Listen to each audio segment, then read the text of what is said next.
Assalamualaikum Ustaz. Waalaikumsalam warahmatullahi wabarakatuh. Semalam ana baru saja menolak orang yang mau mengobati ayah saya yang sudah lama sakit, tidak bisa bergerak lagi. Katanya ayah saya ada ikatan dengan jin. Mereka mengatasnamakan pengobatan Islami. Namun setelah pembicaraan cukup lama, ana menemukan keganjalan.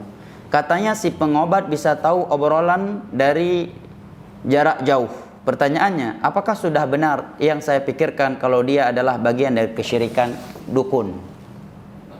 Dia dukun karena ngaku tahu perkara gaib, menunjukkan dia memelihara jin untuk mengetahui hal-hal yang jauh darinya. Ini dukun, jangan percaya. Hati-hati dengan dukun masa sekarang, baik di Timur Tengah maupun di luar Timur Tengah. Para ulama kita amat kerap memperingatkan hal ini. Kata Syekh Saleh, kata Syekh Abdul Aziz Ar-Rais, bagian para dukun masa sekarang ada yang pakai jubah, ada yang berjenggot, dan ada yang celana cingkrang. Bagaimana mendeteksi mereka itu adalah para pendukun, orang-orang yang melakukan kesyirikan atau berada di atas akidah yang menyimpang? Secara umum dengan kita belajar akidah. Karena dengan kita belajar akidah yang sahih, kita akan mengenal akidah yang rusak. Yang kedua, apabila mereka sudah mulai mengaku tahu perkara gaib.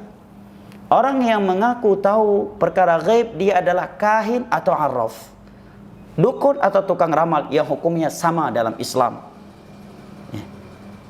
Karena di dalam banyak ayat dan hadis Allah telah menerangkan bahwa perkara gaib hanya Allah yang mengetahuinya. Qul la ya'lamu man fis samawati wal ardi ghaiba illa Allah wa ma yash'uruna ayyana yub'atsun. Nabi juga menyatakan, man atakahinan aw 'arrafan fasaddaqahu bima yaqul faqad kafara bima unzila ala Muhammad. Barang siapa yang datang kepada dukun, dan dukun sekarang tidak lagi perlu didatang ke rumahnya, kata sebagian para ulama, dan juga realita membuktikan demikian. Ada di handphone, melalui aplikasi-aplikasi, ada di medsos yang bisa dibuka dan ditayangkan di televisi. Kalau ucapan mereka dibenarkan, seorang percaya kepada ucapan mereka terhadap perkara-perkara gaib yang mereka kabarkan, sungguh dia telah kafir terhadap syariat Nabi Muhammad yang Allah turunkan kepada Nabi Muhammad sallallahu alaihi wasallam. Karena di antara syariat yang Allah turunkan kepada Nabi Muhammad adalah al-kufru bit-taghut. Dan dukun, para tukang ramal adalah tagut. Bahkan tokohnya tagut, kata Imam Ibnu Qayyim. Dari antara syariat yang Allah turunkan kepada Nabi Muhammad adalah firman-Nya, qul la ya'lamu man fis samawati wal ardi ghaiba illa Allah. Tiada yang mengetahui perkara gaib di langit dan di bumi kecuali Allah Jalla wa ala. Alimul ghaibi fala yudhiru ala ghaibihi ahada. Para nabi saja diperintahkan oleh Allah untuk menyatakan diri mereka tidak tahu perkara gaib, sebagaimana yang Allah perintahkan kepada Nabi kita sallallahu alaihi wasallam, walau kuntu a'lamul ghaiba lastakthartu minal khair wa ma masani yasu. Andai kata aku tahu perkara gaib, sungguh aku akan memperbanyak kebaikan dan tidak akan terkena suatu kejelekan. Adapun perkara gaib yang mereka kabarkan itu karena wahyu dari Allah Jalla wa ala, dan selain para nabi tidak ada yang mendapatkan wahyu dari Allah Jalla wa'ala. Maka sikap anda sudah benar.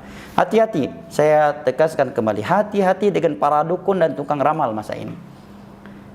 Kalau dia sudah mengaku tahu perkara gaib, ini biasanya kahin yang kayak ini, langsung ngaku.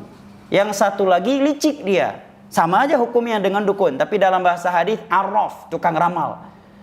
Memang tidak secara tersurat dia mengatakan dirinya tahu perkara gaib, tetapi dia mengatakan dirinya tahu perkara gaib secara tersirat. Contohnya tadi, sepertinya bapak ini begini. Dulu bapak pas masih kecil begini demikian kan? Bapak ini punya sifat demikian, dia punya anak demikian. Yang hal itu perkara gaib untuk dirinya.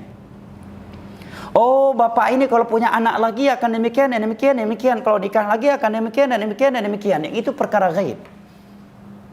Ya, atau sok-sok meramalkan dengan mencocokkan sesuatu dengan sesuatu yang lain. Oh, bapak lahirnya tanggal sekian, bulan ini, melakukan itu di bulan itu dan seterusnya. Ini araf, jangan percaya. Walaupun berjenggot, walaupun berjubah, walaupun celana cingkrang, walaupun bawa ayat dan hadis, jangan percaya dukun itu. Ya. Kalau sudah mengaku tahu perkara gaib. Ya. Contohnya lagi, saya obati dari jarak jauh. Ya, dari jarak jauh. Atau melakukan suatu pengobatan yang itu hakikatnya bukan lagi pengobatan. Kalau sekedar seorang disuruh bacakan ayat ini, ayat itu sebagai tajarruban, ya, karena semua ayat Al-Quran adalah obat, ya, terkhusus untuk mengusir jin, maka ini termasuk at-tadawi kata para ulama. Tapi kalau sudah masuk kepada ritual ibadah, bacakan ayat ini setiap mau tidur, niscaya akan tercegah dari sihir tanpa dalil dari Al-Quran dan hadis serta ucapan para salaf, ini sudah jatuh ke dalam bid'ah. Maka tinggalkan orang-orang yang seperti ini. Demikian juga para peruqyah yang mulai memegang pasiennya yang lawan jenis dengannya, kemudian banyak berbicara hal-hal yang tidak bermanfaat dengan orang yang dia ruqyah. Ini rata-rata orang-orang yang mencari penghasilan, cari uang dengan menipu masyarakat. Hati-hati dari mereka ini.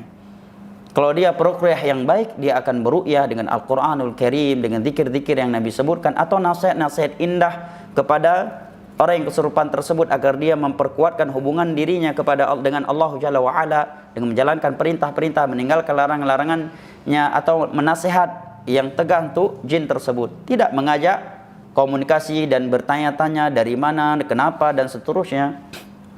Nah, barakallahu fiik. Sudah benar sikap Anda dengan tidak percaya kepada orang tersebut.